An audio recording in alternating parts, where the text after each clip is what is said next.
Purihin ang Diyos.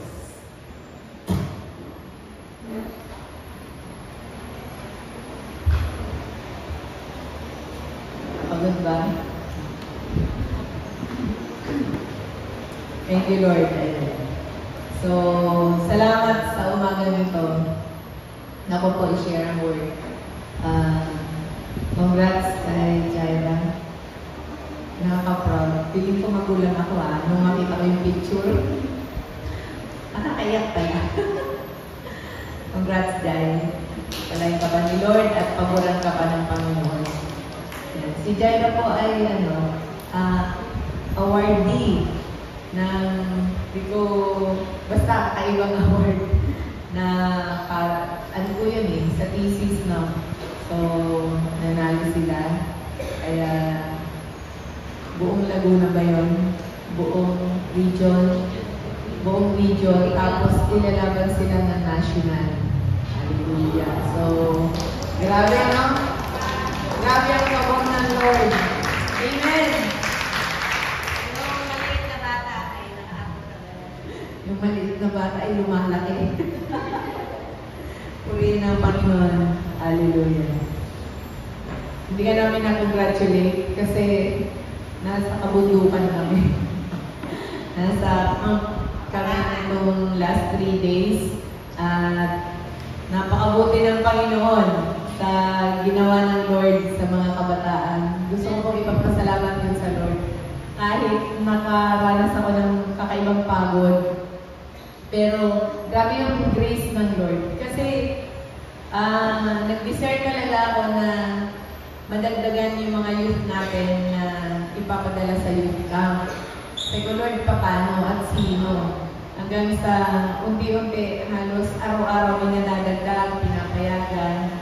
So, habang may nadadagdag, may dumadagdag din sa trabaho namin ni Idrin. Para yung kanilang pang-register po ay mapunuan. So, sabi ko, Lord, ang sakit ng likod ko, pero kailangan. At salamat sa Lord kasi grabe yung grace ng Lord talaga. Mula sa 4 na unang nagpalista ay naging 30 po sila. Amen! Grabe kabuti ang Panginoon. Hallelujah! Unexpected yun at alam niyo naman po yung nangyayari sa church. Pero sabi nga ay iglesia to ng Panginoon at hindi iglesia namin at hindi rin ito iglesia ng tao. Ito ay iglesia ng Lord. So hindi natin pwedeng tibagin ang iglesia ng Panginoon kasi sa Lord yun. So salamat sa Lord sa lakas na ipinagkaloob niya sa akin. Hindi na po ako bumabata. Nararamdaman ko na yung pagiging 20% discount ko. Pero grabe yung grace, grabe yung lakas na binibigay sa akin ng Panginoon. Kasi kailangan maaga pa, mamimili. Tapos pagdating, gagawin yung pinamili. Yun, halos araw-araw yun. Sabi ko, Lord, hanggang Wednesday na lang. Ay, hindi. Tuesday ba yun? Hanggang Tuesday na lang, hanggang hapon. Tama na yun. Tapos, kakaiba ang Lord mag-provide, no? The rest na kailangan nila ay tinugon pa ng Panginoon sa pamamagitan ng isang kapatid ng Lord na ginamit. Kaya, all expenses paid, pati pamasahe ay libre. Di ba? Ganun kabuti si Lord. Nakapag-artila ng jeep. So, salamat sa Panginoon sa lahat ng yon na ginawa ng Panginoon. Maririnig niyo po yung testimony nila mamaya, yung mga nag-youth camp. Wala akong boses. Magkakaboses sila. Naalala ko yung nanay ko. Naikwento ko na to sa inyo na habang ginagawa ko kasi yung lumpia, yung cheese sticks, habang ginagawa ko yun, biglang nararamdaman ko yung sakit ng katawan. Tapos, naalala ko yung nanay ko. Nung siya po ay nagkaroon ng tubo sa ganito, para tulungang huminga. So, pagka po yung tubo ay tinatakpan, lumalabas yung boses niya. Pagka takip, walang takip ng kahit daliri niya, ay hindi po lumalabas ang boses kahit nagsasalita siya. So, gusto niya kumanta sa Lord, hindi niya magawa. Kailangan niyang takpan. Hassle eh. Tapos, hindi pa pwedeng permanent. Yung matagal ko siyang tatakpan kasi kailangan mo din alisin. So, napaka-hassle nun para sa pagkanta niya. Kaya sabi niya sa amin, habang may tinig kayo, gamitin niyo sa Lord. Yun po yung unang ministry ko sa church namin sa Bicol. Song leader. Di ko alam kung ano nangyari. Pero, lagi kong inaalala yun sa tuwing ako'y napapagod. Sabi ko, Lord, hanggat may lakas, gagamitin ko sa iyo. At, nakakaiyak. Grabe ang grace ng Panginoon. Nung bago mag-youth camp, yung gabi pong yun, ang tulog ko ay 1 oras at 15 minutes, 15 minuto. Sabi ko, Lord, nung matulog po ako ay past 3. Sabi ko, magigising kaya ako ng maaga. Maaga po yung oras ng alis. So, sabi ko, magigising kaya ako ng maaga. Hindi ko alam kung magigising ako kasi nga, napakaaga. Tapos, 3:45 ako natulog. Tapos, nung 4:30 or mga ganon, nagising ako. So, Lord, ang aga naman. Pre-reclam. Ang aga naman. Tapos, sabi ko, ay, ito nga pala yung gusto kong mangyari. Yung magising pa rin ako ng maaga para magawa yung mga kailangan gawin. So, sa madaling salita, 1 hour and 15 minutes yung aking tulog. At buong maghapon yun, walang iglip. Wala kahit ano. Doon ko nakita yung grace ng Lord. Kaya po ako pinalalakas ng Panginoon, biyaya lang ng Panginoon. Yung ganong oras ng tulog, mahirap. Tapos, ang dami yung gagawin. Puyat ka, ang dami yung gagawin. Pero, biyaya talaga ng Lord. Kaya po ako nakatayo. Hallelujah. Tapos kanina, kagabi, ako nga pala mag-word. Alam ko naman ako mag-word. May naka-ready na po akong i-share sa inyo. At yun ay Hosea. Tapos nireview ko kanina madaling araw, yung book ng Hosea.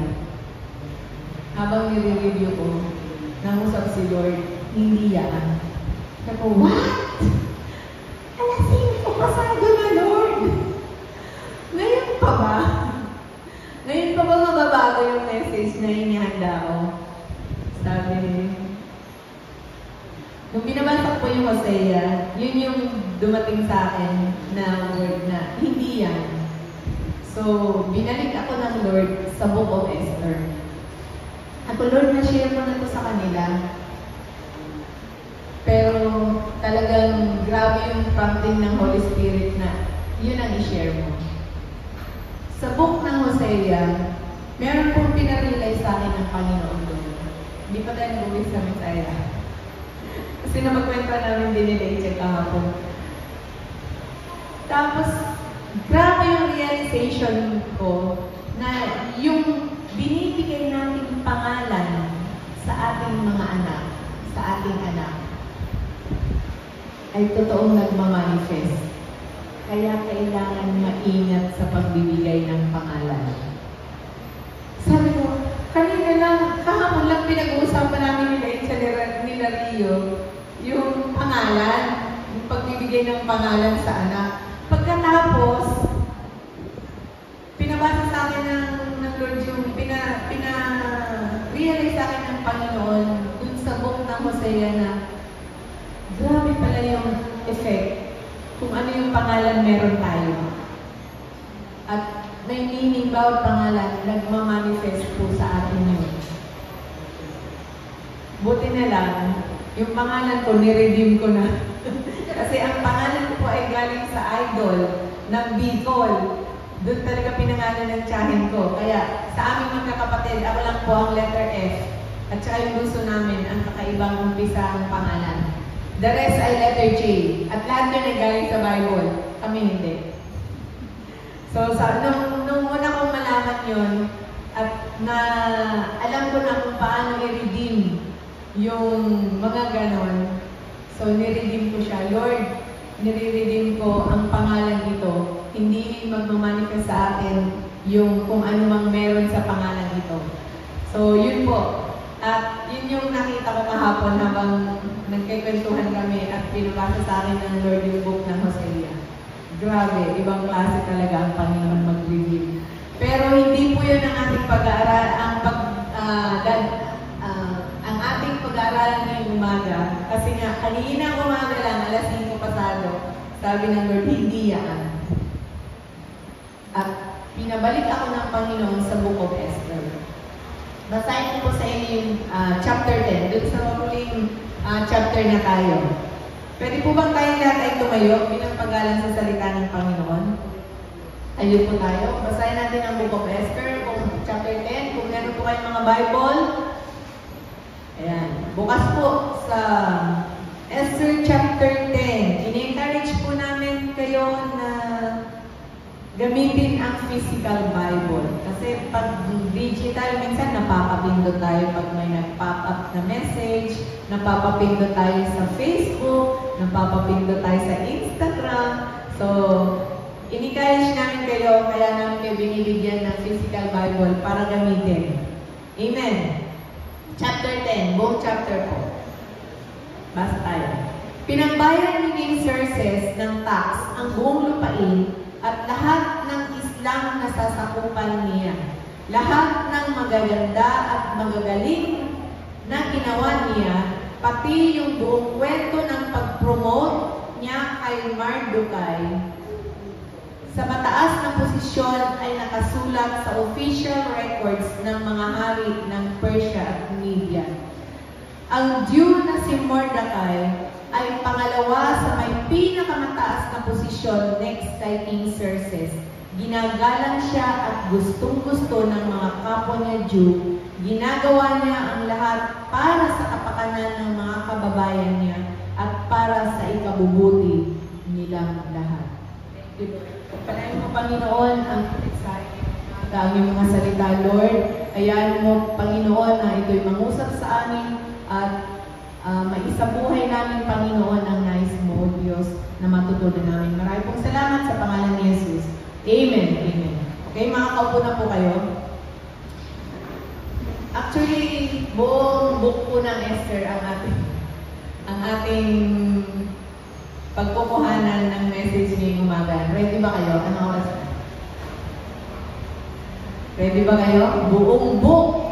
Ang buong book of Esther, last chapter po yung binasa natin. Chapter 10, ano po? O, di 10 chapters tayo. Kaya?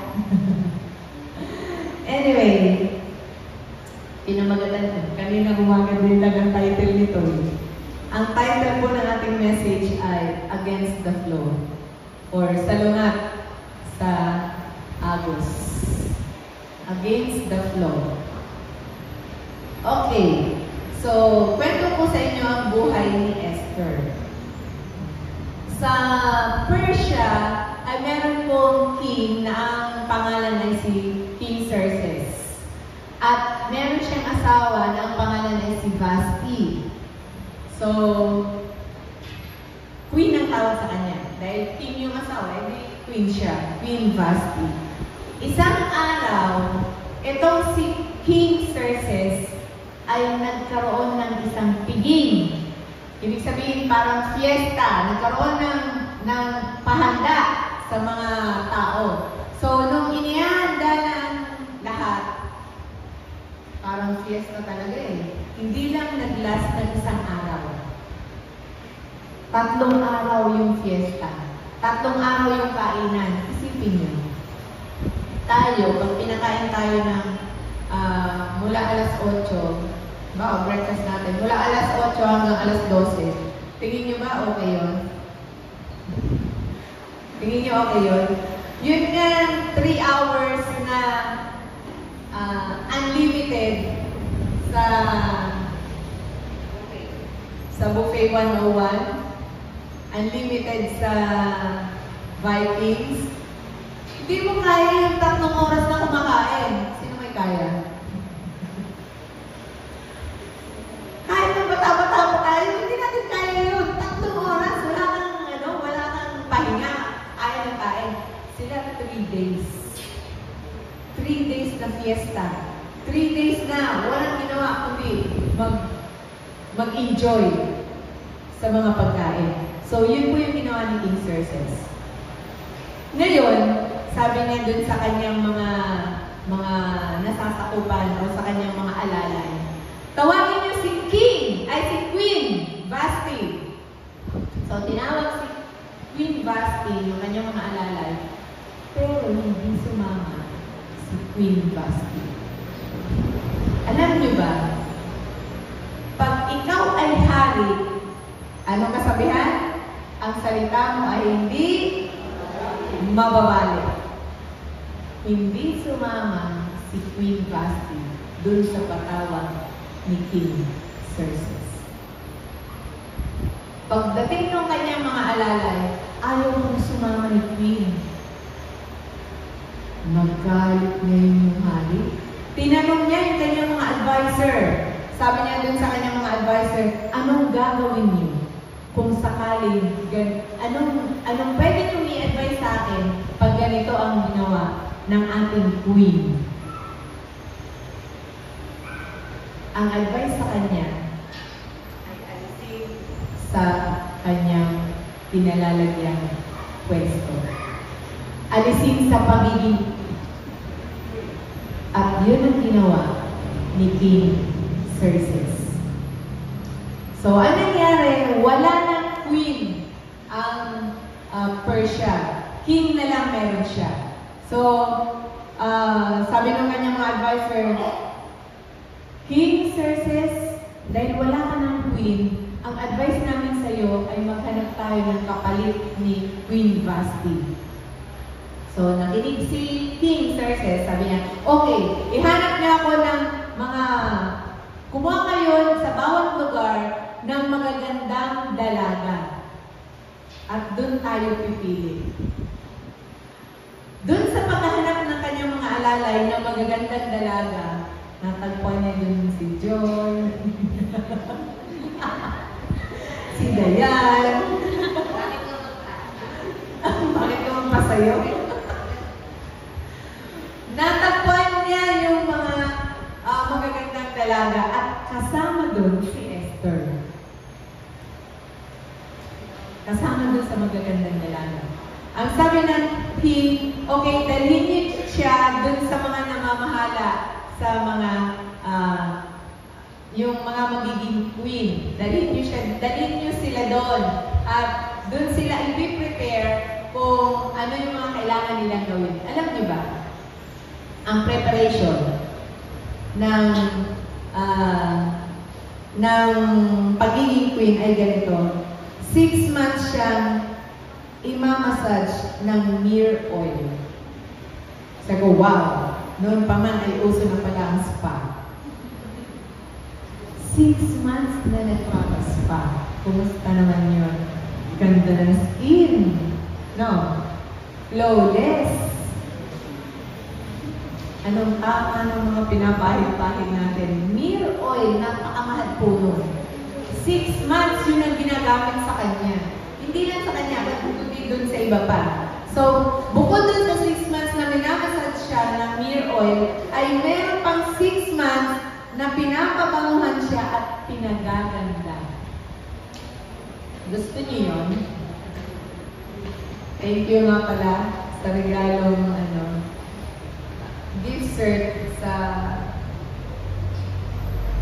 ito lang kung ano yung kung pwede massage, kung pwede kung ano man. Thank you sa church. So, lumanis din. So, yun. 6 months, bali 1 year. 1 year ka na, doon walang gagawin sa iyo kundi pagandahin ka. Sino may gusto? I-facial ka, i-spa, lahat gagawin sa iyo. Sino may gusto? Gusto natin yun. Ipapamper tayo. Tama po? Gusto natin yung mga ganon. Walang gagawin? Walang gagawin sa'yo kundi pagandahin ka at pakainin ka ng masusustansyang pagkain. Isipin nyo, ganun ang preparation bago humarap sa hari. Hari pa lang siya ng Persia. Matindi ang preparation. Pag tayo po humaharap sa hari ng mga hari, anong preparation ang ginagawa natin?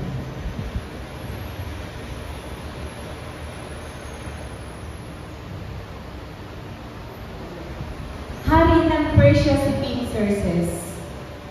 Pero ganun nag-prepare ang mga dalaga para makaharap niya. Tayo, anong ginagawa nating preparation? Paghaharap tayo sa hari ng mga hari. Pag pupunta tayo sa church, alam ko namang naligo tayo. Amen. Walang naligo. Ako lang ba? Naligo tayo. Amen. Nag-toothbrush tayo. Amen. Pag humaharap tayo sa hari ng mga hari, nag-prepare tayo. Yung araw-araw nating devotion, nag-prepare ba tayo nun? Bago tayo humarap sa hari. Lord, harap ako sa iyo. Mag-devotion ako. Mag-toothbrush muna ako, Lord. Magsusuklay muna ako, Panginoon. O paano tayo humarap sa hari ng mga hari? Ano yung preparation na ginagawa natin? Pag humaharap tayo sa hari, pag pumupunta tayo sa church, nag-prepare ba tayo ng handog namin sa hari ng mga hari? Or basta na lang pagdating ng offering time ay kung anong madukot natin. Kasama po sa preparation yun. Amen? Amen?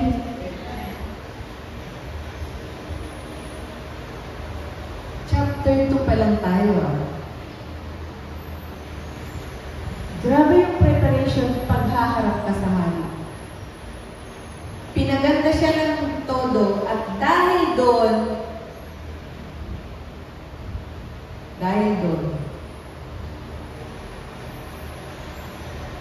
ay totoong gumanda, lalong gumanda si Esther. Ngayon, bukod doon, si Esther po ay may pinsan na ang pangalan ay si Mardocheo sa Tagalog. Sa English ay Mordecai. Yun. Nalilito ako kung Mordecai, kung ano man, basta Mordecai. Tagalog na lang, Mardocheo. Si Mardocheo po ay pinsan ni Esther. So, siya ang nag-alaga kay Esther nung hindi pa pinapatawag yung magagandang babae sa kanilang lugar. Siya ang nag-alaga, siya ang nagpalaki. Bakit? Kasi si Esther po ay ulilang lubos. So, lumaki siya sa pinsan niya na si Mardocheo. At dahil doon, ay bagamat sila ng pinsan, nung pinatawag nung naisama si Esther sa mga napili na magagandang babae sa lugar nila, ay parang malungkot para kay Mardocheo. Kasi magkahiwalay na sila.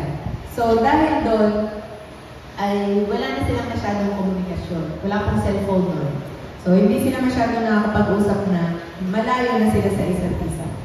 At itong si Mardocheo, nalaman niya na isang araw, merong dalawang lalaki na nagtatangka sa buhay ng hari. Nung nagtangka yung dalawang lalaki yun, narinig ni Mardocheo yung usapan na gusto nilang patayin yung hari. At nung marinig yun ni Mardocheo, sinabi niya kay Esther, sabi niya, meron akong narinig na may nagtatangkang dalawang lalaki para patayin si King Xerxes. At sinabi yun ni Esther dun sa kanyang mga katulong para sabihin sa hari. Hindi pa po sila naghaharap ng hari. Dahil doon ay pinahanap yung dalawang nagtatangka sa buhay ng king at pinapatay ito. So, walang record na walang ibang nakaalam nun kundi sila lang. Chapter 3. So, sa chapter 3, dumating naman tong si Haman. Pag ilang karakter na natin. Si Haman po ay na-promote bilang Prime Minister. Mataas na yung pwesto niya sa mga dun sa kaharian ng Persia. Na-promote siya bilang Prime Minister. Sunod sa hari. King tapos Prime Minister. Si Haman ay pre-promote ng hari at sabi ng King Xerxes, lahat ng nasasakupan ng Persia ay luluhod kay Haman. Ay gagalangin si Haman. Rerespetuhin si Haman. So dahil doon, si Mardocheo po ay isang Hudyo. Ang Hudyo ay lumuluhod lang sa tunay na Diyos. Hindi sumunod si Mardocheo. At dahil hindi sumunod si Mardocheo, doon sa kautusan ng hari na lumuhod, galit na galit ngayon si Haman. Sabi niya, itong si Mardocheo, pagpaplanuhan ko. Ang ginawa po ni Haman ay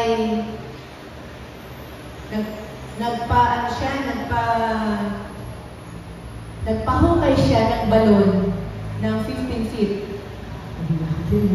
15 feet ang lalim at doon niya balak ihulog si Haman. Si Mardocheo kasi hindi lumuluhod sa kanya, hindi siya nirespeto, hindi siya ginagala. Ayaw lumuhod sa kanya.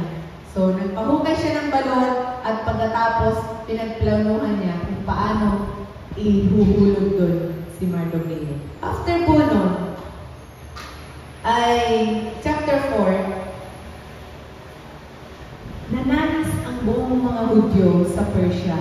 Bakit?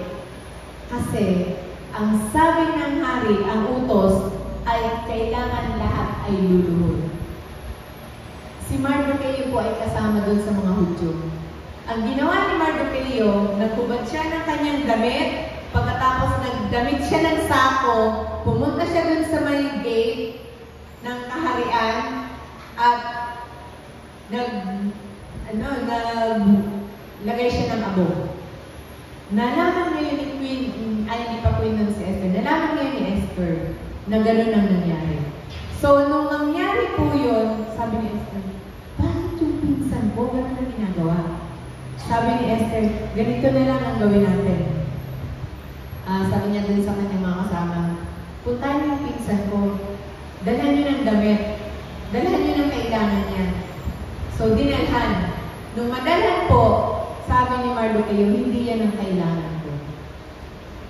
Ang kailangan ko ay hindi mamatay ang mga Hudyo dahil sa pagluhod, sa pagsunod, o hindi pagsunod sa utos ng hari.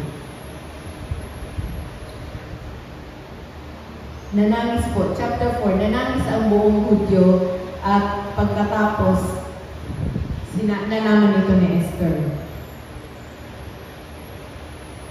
Alam niyo ba, na pag ikaw ay ordinaryong tao, hindi ka pwede basta humarap sa hari. Parang presidente yan. Bago ka pumunta sa presidente, bago ka makaharap ng presidente, marami kang pagdadaanan. Minsan na kahit mayor lang. Meron kang pagdadaan, kailangan pumunta sa secretary, kailangan mo magpa-schedule.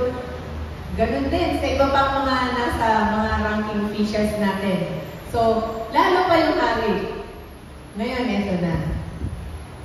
Dumating yung time na kailangan magkaroon na ng queen. At iniharap sa hari yung mga napiling magagandang lalaki. Alam niyo ba kung sinong napili ng hari? At ginano na ng scepter? Walang iba, kundi si Esther. Nung si Esther po ay ginanyan ng scepter, nakita kasi ng hari na napakaganda ni Esther. At lahat ng nakakakita kay Esther, nagagandahan sa kanya. Lahat ng nakakakita kay Esther ay parang, alam mo yung nasa sa starstruck. Sobrang ganda. At siya ang naging queen ng Persia. Ngayon, nung naging queen siya ng Persia, eto na, nangyari na ngayon yung kay Mardocheo, na hindi siya nagbabaw sa kay Haman. So, nagsabi ngayon na kay Esther si Mardoqueo, ito ang totoong nangyayari. Ayaw mo magbaw kay Haman kasi tao siya. Magbabaw ako sa isang Diyos. Sa Diyos ng mga Hudyo. Sa totoong Diyos. Sa Diyos ng mga Israelita. Walang iba kundi ang tunay na Diyos. Doon lang ako magbabaw tayo, sabi ni Mardoqueo. Kaya sabi niya kay Queen Esther, pwede ba kausapin mo ang hari? Pwede bang pumunta ka sa hari at sabihin mo na kung pwede yung kanyang batas ay baguhin? Sabi ni Esther, teka muna, parang medyo mahirap to Hindi ka basta-basta pwedeng humarap sa hari. So, ang ginawa ni Esther, sabi niya, okay. Pinasabi niya kay Mardoqueo, okay, ganito ang gagawin natin. Pupunta ako sa hari, pero bago ako pumunta sa hari, 3 araw tayong magpe-prayer and fasting. Sino po nagpe-prayer and fasting dito? 3 days. Wala kayong kakainin kundi tubig lang ang iinumin. 3 days na ng fasting, prayer and fasting po ang buong Hudyo sa Persia. Kasama si Queen Esther, kasama si Mardoqueo. At nung sila ay nag-fast, si Esther po ay nagre-ready para humarap sa hari. Sabi ni Esther, kung ano man ang mangyari sa akin, bahala na ang Diyos sa akin. Kung papatay ako ng hari, hindi ipapatay. Pero gagawin ko kung ano ang nararapat. Tingnan niyo po yung sinabi ni Mardoqueo sa chapter 4 verse 14 ng Esther. Chapter 4 verse 14, ang sabi dyan ay, pag nanahimik ka, sabi niya kay Esther, sabi ni Mardoqueo, pag nanahimik ka sa panahong gaya nito, may tutulong at magliligtas pa rin sa mga Jews. Grabe yung pananampalataya ni Mardoqueo, no? Nagaling naman sa ibang lugar, pero mamamatay ka. Pati ang mga pamilya ng tatay mo. Pero malay natin, baka naman naging reyna ka para sa ganitong pagkakataon. Sabi ni Mardoqueo kay Esther, baka naman kaya ka naging reyna dahil sa ganitong pagkakataon. Sa ating pong kinalalagyan ngayon, sa ating pinagdadaanan ngayon, sa anumang sitwasyon meron tayo ngayon, naisip niyo ba? Baka kaya pinagdadaanan ko to? Kasi may kailangan akong gawin. Baka kaya pinahintulungan ito ng Lord na mangyari sa akin kasi may gagawin ako.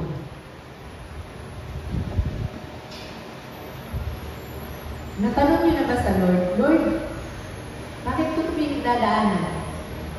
Bakit ganito ang sitwasyon? Bakit parang against dun sa plano ko?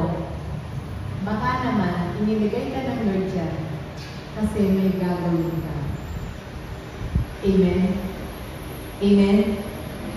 Yun yung sabi ni Mardoqueo, baka naman naging reyna ka para sa ganitong pagkakataon. So, nag-pray po sila at nag-fast. Chapter 5. Ang ginawa po dahil queen na siya, ang ginawa ni Esther ay nagpahanda siya ng isang piging. Handaan. At ang invited niya, handaan po ito handaan. Ang invited niya dalawa lang. Si Haman at saka si King Xerxes. Si Haman po ay yung Prime Minister. At yung King, yun lang ang kanyang invited. Silang 3 lang. Pero ang kakain yung 2 lang.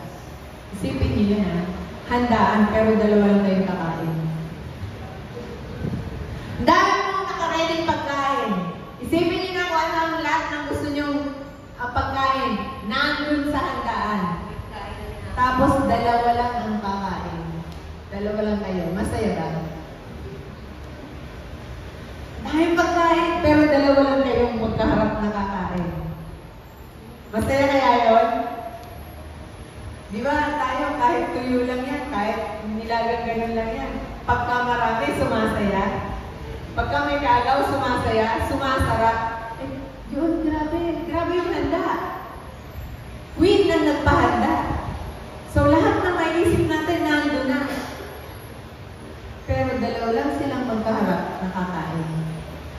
Nung dumating si Haman at saka si King Xerxes, sabi, nasaan na yung ibang mga panauhin? Sabi, ay hindi po, dalawa lang kayo. Inihanda po yan para sa inyong dalawa. Parang ang hirap lumunok ng pagkain, pagka gano'n, ano? Sabi ni King Xerxes, mahal kong Reyna, ano ba ang gusto mong hilingin? Sabihin mo lang. At ibibigay ko sa iyo kalahati ng aking kayamanan. Grabe. Pag pinaboran ka ng Diyos, ibang klase, no? Di ba, Jan? Ibang klase magbigay ng favor ang Lord. At nangyari yon, hindi pa humiling si Esther. Okay, umuwi na yung dalawa. Kinabukasan, nagpahanda ulit si Esther. Handaan ulit. Bagong menu. Wala na yung dati. Iba naman. At yung dalawa ulit ang invited. Parang napaka-weird naman. Ibang klase talaga mag-isip si Esther. Alam niyo po, pinagplanuhan niyang mabuti yun. Gustong-gusto niya na siguro, syempre may life doon. Parang gustong-gusto niya na sigurong gantihan si Haman dahil sa ginagawa sa mga Hudyo. Katulad niya, Hudyo din po si Esther.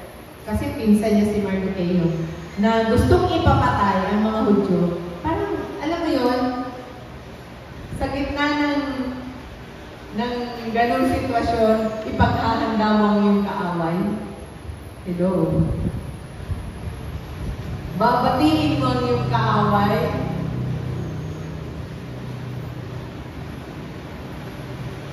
Pakakainin mo ang iyong kaaway. Di mo alam kung ano nasa utak ni Esther. Kung ano ba iniisip niyang gawin. Parang siguro, inaaway mo kami ha. Buong lahi namin, inaaway mo. Sige, lagyan ko ng lason niya. Pero hindi. Pinakain. At nung pinakain, sabi na ulit ng hari, Queen Esther, ano ba ang iyong gustong hilingin? Sabihin mo na, kahit kalahati ng aking ari-arian ay ibibigay ko sa iyo. Hindi po humiling si Esther ng yaman. Alam niyo kung anong hiniling niya? Ang sabi niya, mahal na hari, pwede po ba na yung iyong batas na pagluhod kay Haman ay ipawalang bisa? Pinaparaphrase ko lang. Pero, alam niyo ba kung anong nangyari? Okay. Pinaboran siya ng Lord. Chapter 7. Ito yung second dinner. Sa verse 3 and 4, basa po tayo. Chapter 7, verse 3 and 4.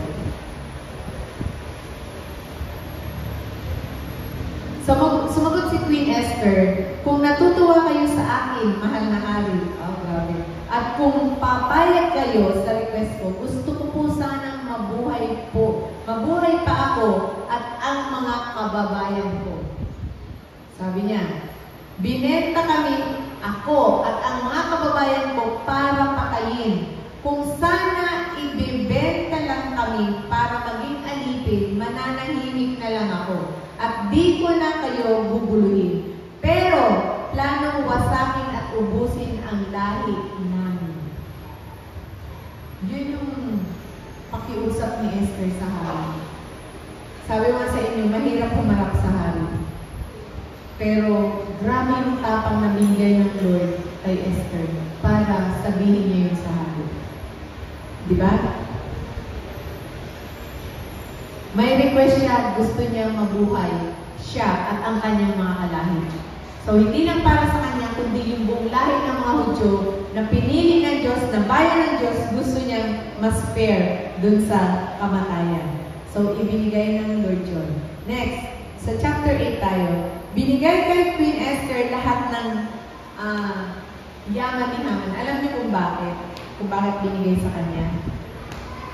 Kasi, itong si Haman, nalaman ngayon ng hari na si Haman pala ang gustong magpapatay kay Mardocheo.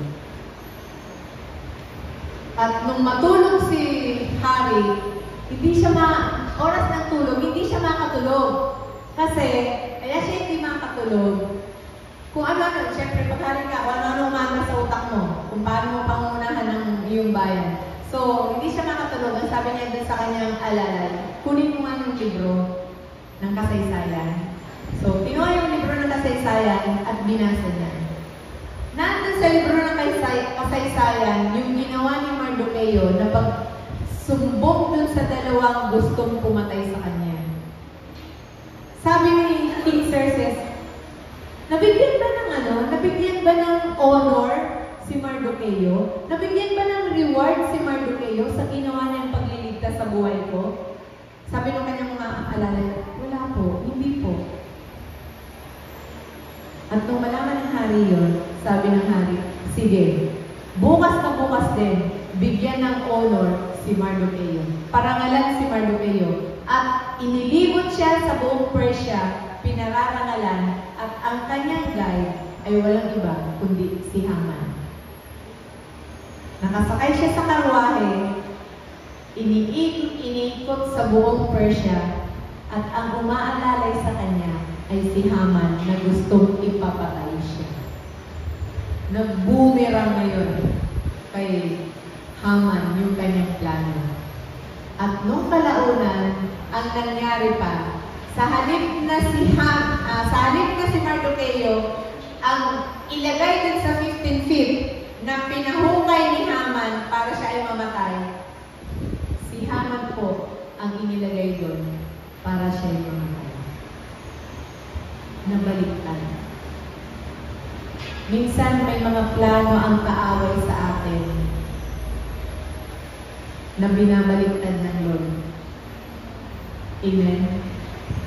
Ayaw ng Lord na maranasan natin yan kung matuto lang tayo sumunod sa Panginoon. Matuto lang tayo mag-pray, matuto lang tayo mag-fast, binabaliktad ng Lord yung planong hindi maganda sa buhay natin ng iba. Yung plano ng kaaway, yung plano ng demonyo sa buhay natin na hindi maganda, binabaliktad ng Diyos para sa pabor natin. Amen. Amen. Amen. Amen. Amen. Maraming pagkakataon na naranasan ko yung mga ganitong bagay. At bandang huli, maaawa ko na lang, Lord, please, tama na. Okay na kami. Kahit di mo na kami ipagtanggol, ayoko lang makita nahihirapan yung mga tao nito. Mahahabag ka na eh. Babalik ka rin ng Diyos para sa pabor mo ang gustong gawin ng kaaway sa buhay mo. Amen? Amen? So, dito po sa ating mga napagbubulayan, basahin natin yung chapter 9, verse 12. Chapter 9, verse 12, ang sabi dyan, tapos sinabi ng hari kay Queen Esther, sa Susa pa lang, 500 na ang napatay ng mga Jews. Hindi inalis yung batas na hindi papatay ng mga Hudyo. Pero, dinagdagan. Yung mga Hudyo ay ipagtatanggol ang kanilang mga sarili at sila ang papatay dun sa mga umaaway sa kanila. At nangyari ngayon, tingnan nyo to, sa Susa pa lang 500 na ang napatay ng mga Hudyo. Kasama na yung 10 anak ni Haman. Hindi, no? Pati yung anak ni Haman apektado sa kanyang ginawa. Minsan tayo mga magulang, ingat po tayo. Kasi sa ating mga plano, sa ating mga ginagawa, sa ating mga desisyon, apektado yung ating mga anak. Amen. Paano pa kaya sa ibang probinsya? May iba ka pa bang request? Makukuha mo yun. Sabihin mo lang at matutupad yun. Sabi ng hari. Sumagot si Esther, kung payag kayo, mahal na hari, hayaan niyo po ang mga Hudyo na gawin ulit bukas ang utos niyo at sana ibitin sa pagbitay yung mga anak ni Haman. Iniutos ng hari na ipatupad ito in-announce yun sa Susa, tapos binitin nga ang 10 anak ni Haman. Nung pang 40 na araw ng Adar, nagsama-sama ulit ang mga Hudyo na nasa Susa at pumatay sila ng 300 pang katao sa city, pero hindi rin nila kinuha ang ari-arian ng mga yun. Mga magulang, sa bawat desisyon po natin, makaka-apekto ito sa ating mga anak at sa mga susunod pang henerasyon. Yung desisyon nating paglilingkod sa Panginoon, makaka-apekto sa ating anak. Yung desisyon natin sa bawat araw na nakikita tayo ng ating mga anak kung paano tayo nagdi-decide, nakaka-apekto po ito sa ating mga anak. Amen? Hindi man natin sadyain, pero nakikita ng mga anak natin yung mga desisyon natin. Pinupurso natin yung mga anak natin bilang mga magulang. Noon po si Prince ay high school. After ng high school, sabi niya, mag-Bible school ako. Gusto kong mag-Bible school. Gusto kong lumalim. Gusto kong maglingkod sa Panginoon. Hindi ako magka-college. Gusto ko na maglingkod sa Lord. Sabi ko, hindi.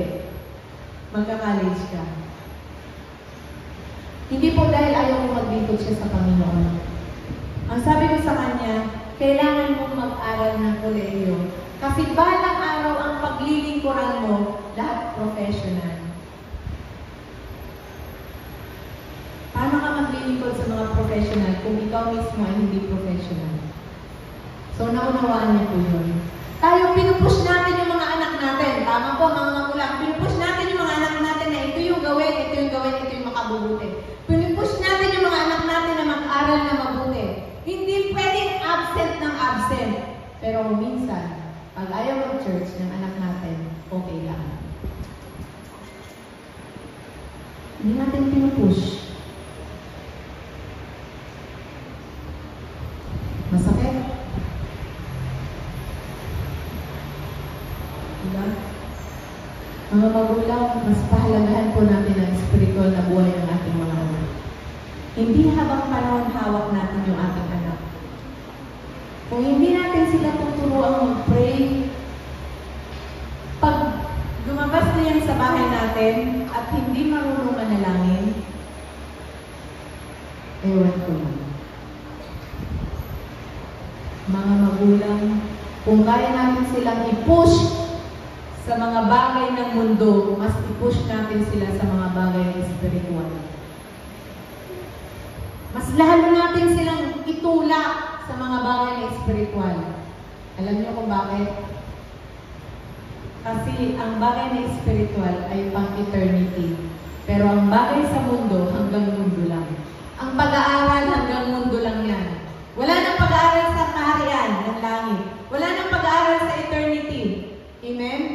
Wala nang ang prayer din eh. Anong meron doon? Praise and worship. Kung hindi ka marunong mag-praise and worship dito, maninibago ka sa langit. Anong gagawin mo sa langit? Hindi ako sanay mag-praise and worship. Hindi ako kumakanta. Hindi ako napalakpak eh. Anong gagawin mo sa langit? Gusto mong pumunta ng langit. Pero dito pa lang, yung ginagawa sa langit, ayaw mong practicein. So, anong gagawin natin doon? Anong gagawin natin doon? Pag nag-praise and worship, anong ginagawa natin? Nakikita ba ng mga anak natin na nag-worship tayo sa Lord, mga magulang? Nakikita ba ng mga anak natin na nag-pray tayo, nag-fast tayo? Nakikita ba ng mga anak natin kung paano tayo naglilingkod sa Panginoon? Nakikita ba yan ng mga anak natin? Kung anong nakikita ng mga anak natin, yun ang kanilang gagayahin. At magpapasaling-saling hanggang sa mga susunod nating lahi.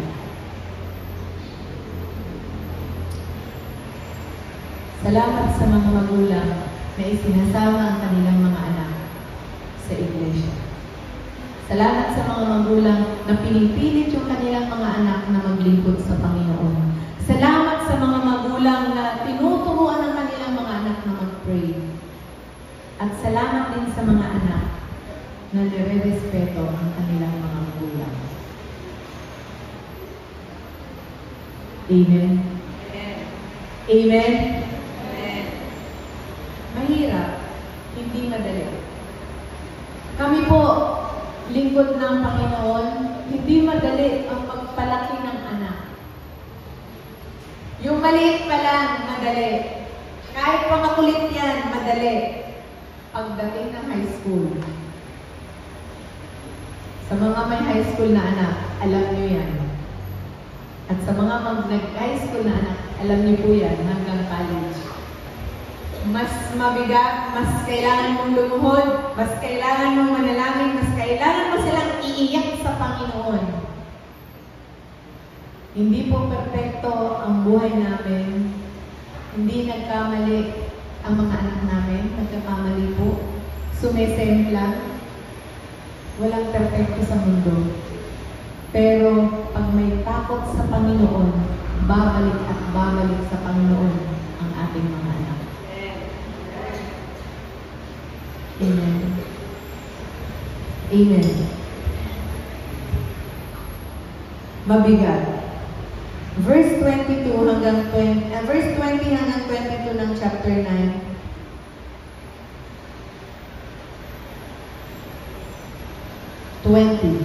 Chapter 9, verse 20. Nirecord ni Mardoqueo ang lahat ng nangyari ito. Tapos sumulat siya sa lahat ng Jews sa buong kaharian, malayo man o malapit, para sabihin silang i-celebrate taon-taon ang pang-14 at pang-15 na araw ng Adar bilang holiday. Ito kasi yung mga araw na nakaligtas ang mga Hudyo sa mga kaaway nila. Ito yung buwan na in-expect nilang malulungkot sila at magluluksa, pero naging masaya sila at nag-celebrate pa. Magpipiesta sila sa mga araw na ito, magpapakasaya at magbibigayan ng pagkain sa isa't isa at sa mga mahihirap. Sinunod nga ng mga Hudyo ang utos ni Mardoqueo at yearly nila iyong ginagawa. Dahil iniligtas ng Diyos ang mga Hudyo, ang araw na yun ay inilaan nila para ipagdiwang. Nung tayo po ay kumilala sa Panginoon, sana yun ang pinagdiriwang natin. Nung tayo nagbigay ng buhay natin sa Panginoon, nung tayo naligtas, nung tayo na born again, sineselebrate po ba natin yun? Yung mga Hudyo, dahil iniligtas sila ng Lord, sineselebrate nila yung taon-taon. Kaya minsan, pag nag-post ako ng happy birthday to me, pag June 10, alam ba, September birthday mo? Oo, dalawang birthday ko yun. Yung June 10 po yung aking spiritual birthday. Yun yung araw na pinagpapasalamat ko ng sobra sa Panginoon kasi doon ko siya nakilala at doon ako naligtas. Kayo ba? Sineselebrate niyo ba yung panahon na ililigtas kayo ng Panginoon at dadalhin kayo sa Kanyang kaharian? Ang tawag po ng mga Hudyo dyan ay Feast of Purim. Yung chapter 10 na binasa natin, sobrang favor ang binigay ng Panginoon kay Esther, kay Queen Esther at kay Haman. Yung buong yaman ni Haman, yun ang ibinigay kay Queen Esther. So, hindi yung kalahati ng yaman ng kaharian ng Persia o ni King Xerxes ang nakay Esther, kundi yung yaman ni Haman, yun yung ibinigay kay Queen Esther. Gaano kayaman si Haman? Prime Minister. Pangalawa sa pinakamataas na posisyon sa lugar nila. Ganun din kalaki yung yaman niya at yun yung nakay Esther. Yun yung naging pabor kay Esther. Sa chapter 1 pa lang, tinuruan tayo ng Panginoon na rumispeto. Rumispeto para saan? Kasi, di ba, si Vasti, hindi niya nirespeto yung utos ng hari. So, dahil doon, pinarusahan siya, inalis siya sa pagiging queen. Mga kapatid, matuto po tayong rumispeto. Lalo na sa mga mag-asawa. Huwag natin ikikwento yung kahinaan ng asawa natin sa iba. Lalo hindi naman natin ka-close at hindi naman tayo pag-pray at hindi naman mana ng palataya. Sign of respect po yun sa ating asawa. Kung gusto nyo irespeto kayo, matuto po tayo ng respeto sa ating asawa. Dahil yung nangyari kay Vasti, na inalis siya sa pwesto, ayaw natin maranasan yun. Amen? Mga magulang, kahit magulang tayo, matuto tayo ng respeto sa ating mga anak. Mga anak, matuto tayo ng respeto sa ating mga magulang. Papaboran tayo ng Diyos. Amen. Sa chapter 2, naging blessing si Esther. Lahat ng nakakakita sa kanya, nagagandahan sa kanya. Nabibless sa kanya. Pag tayo ba nakikita, nabibless ba sa atin yung mga taong nakapaligid sa atin? Ano yung sinasabi ng mga taong nakapaligid sa atin pag nakita tayo? Nasasabi ba na, yan talagang born again? Amen? Or, born again pa to, alin doon? Chapter 3, pag tayo na-promote sa posisyon, pag tayo na-promote sa trabaho, pag tayo napaboran ng Panginoon, pag tayo nabigyan ng award, be humble. Be humble. Huwag aangat. Pag tayo pinaparanas na ng, alam mo yung sumasagana ka na, nung araw ay parang laging tagmos tuyo, palit-palitan lang ang ulam mo doon. At ngayon ay nakakaulam ka na ng masarap. Nakakain ka ng gusto mong kainin. Mga kapatid, be humble. Matuto tayong magbigay dun sa mga tao na nangailangan din. Chapter 4, may purpose tayo. Si Esther kaya siya naging queen kasi may purpose siya. Siya yung ginamit ng Lord para maligtas ang mga Hudyo. Tingin sa kalapit. May purpose ba yung katabi niyo? Bakit niya nabuhay? Ano, magmamaganda lang, magpopogi lang sa mundo nito? Hindi kailangan ng Lord yan. Ang kailangan ng Lord ay yung mga tao may purpose. Yung mga tao maglilingkod sa Kanya. Amen. Kaya tayo narito, may purpose tayo. Chapter 5, be ready. Always ready. Magplanong mabuti. Think carefully. Huwag padalos-dalos. Si Esther, nung malaman niya na ipapapatay ang mga Hudyo, hindi siya nagsabi, teka lang, sino yan? Papapatay mo rin. Queen ako eh. Kaya kong gawin yun. Pero hindi yan ang ginawa niya. Isipin nyo, 2 beses nagpahanda ng piging bago sabihin yung purpose niya, bago sabihin yung layunin niya sa hari. Pinagandaan niya mabuti. Nag-prayer and fasting. Be ready. Magplanong mabuti. Huwag padadala sa emosyon. Huwag makikinervyos. Yung iba nakikinervyos, nakikisimpat siya. Wala namang kinalaman, nakikisimpat siya. Hanggang sa malaman niya yung sarili niya, ay, ba't ako nandito? Dapat hindi ako nandito. Dapat sumusunod ako sa Lord. Amen?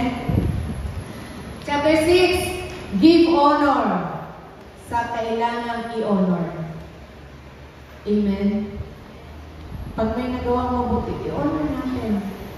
Gusto ko pong i-honor yung lahat ng mga magulang na pumayag na pagdalawin ang kanilang anak sa youth camp. I-honor ko kayo. Kasi pinili niyo yung mas mabuti. Amen. Chapter 7, iwasang mag-boomerang sa atin ang mga bagay-bagay na ginawa natin. Kung ayaw nyo mag-boomerang sa inyo, yung masama, huwag nyo gawin sa iba. Amen. Chapter 8, si Esther hindi niya hiningi na yumaman siya. Pero, pinayaman siya ng Lord. Unexpected blessings. Amen. Marami pa tayong unexpected blessings. Mag-attend lang naman ako ng camp. Hindi naman ako camper eh. Pero 2 tao ang nagbigay sa akin ng bigas. Sabi ko, dami kong bigas ngayon. Wala na po problema yun yung mamaya. Diba? Grabe si Lord. Ang plano ko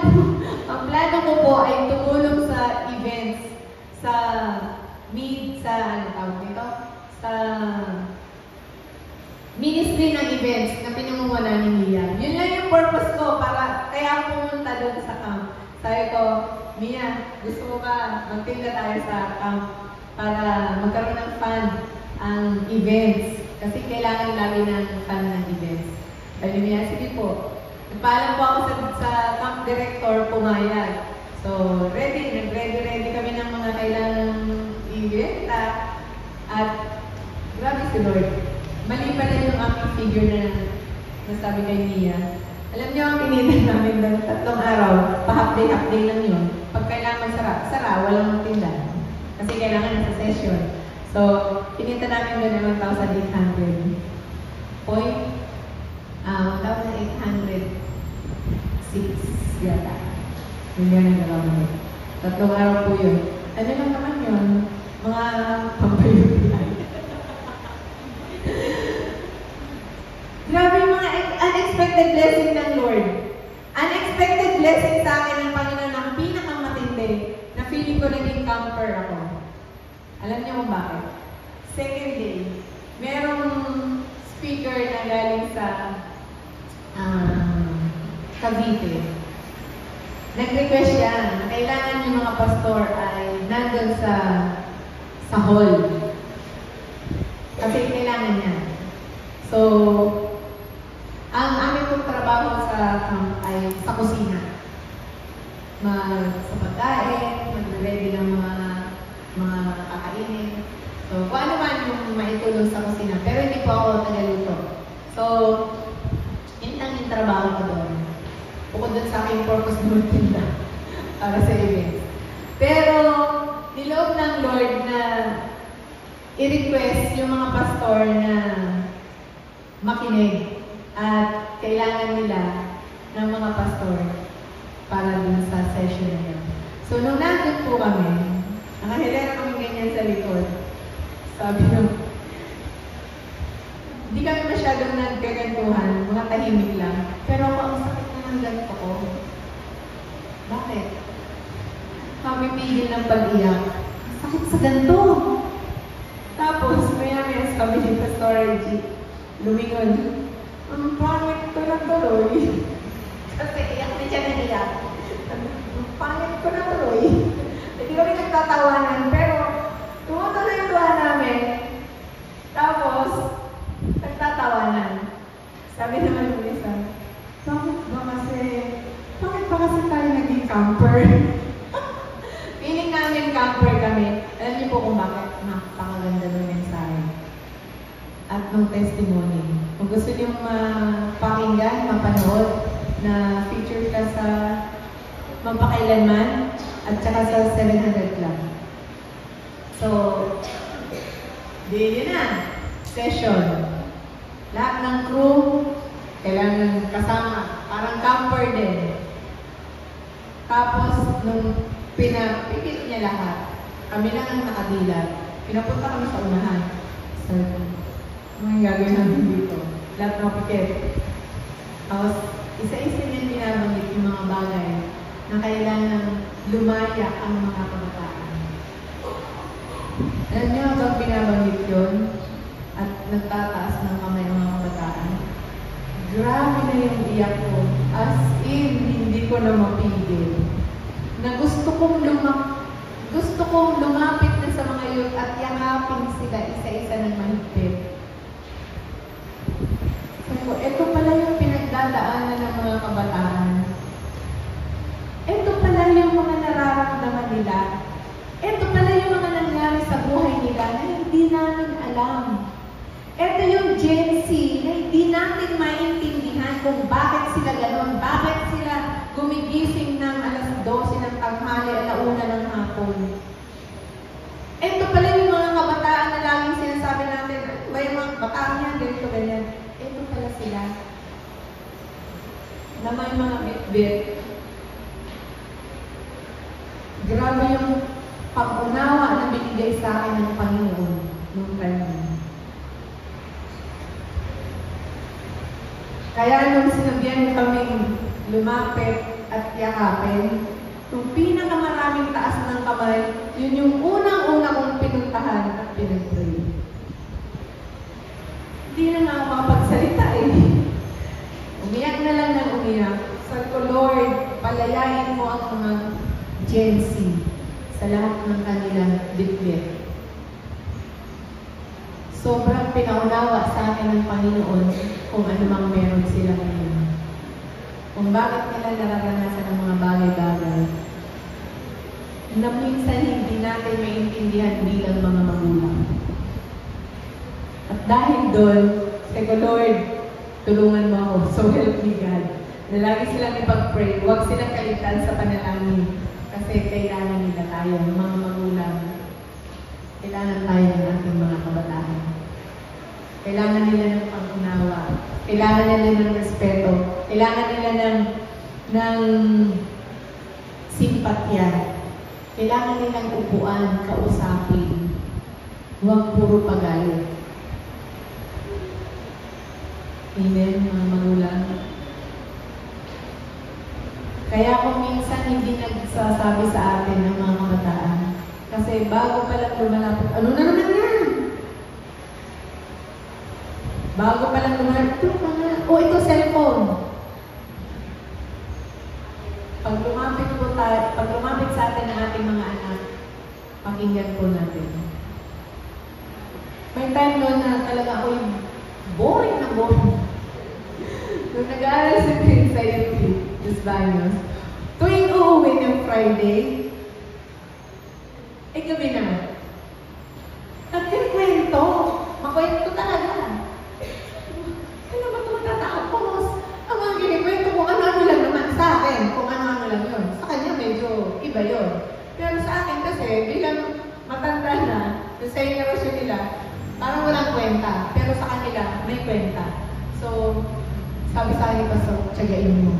Tsagain mong pakinggan. Hanggang sa, minsan napapapikit na ako sa pakinig sa kanya. Pero, kailangan tayong makinig, mga magulang. Kailangan natin silang pakinggan. Kasi pag hindi natin sila pinakinggan at itinaboy natin sila sa mga cellphone, sa mga kaibigan, doon sila magkikwento. Bakit?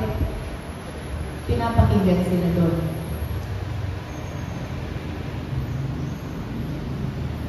Mga magulang, it's time. Pakinggan natin ating mga anak. Amen. Amen. Nakakahinga pa ba? Nakakahinga pa?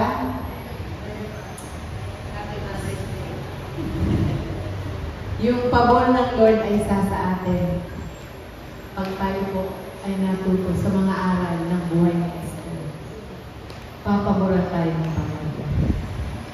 At sa chapter 10, yung binasa natin kanina, anong sabi doon? Basahin ko ulit. Pinagbayad ni Xerxes ng tax ang buong lupain at lahat ng islang nasasakupan niya. Lahat ng magaganda at magagaling na ginawa niya, pati yung buong kwento ng pag-promote niya kay Mardocheo sa mataas na posisyon ay nakasulat sa official records ng mga hari ng Persia at Media. Ang Jew na si Mardocheo ay pangalawa sa may pinakamataas na posisyon next kay King Xerxes. Ginagalang siya at gustong-gusto ng mga kapwa Jew. Ginagawa niya ang lahat para sa kapakanan ng mga kababayan niya at para sa ikabubuti nilang lahat. Kung tayo po ay pinaboran ng Lord, matuto din tayo magbigay ng pabor sa iba. Amen? Amen? Tayo po natin. Praise God. Hallelujah. Hallelujah. Thank you, Lord. Thank you, Jesus.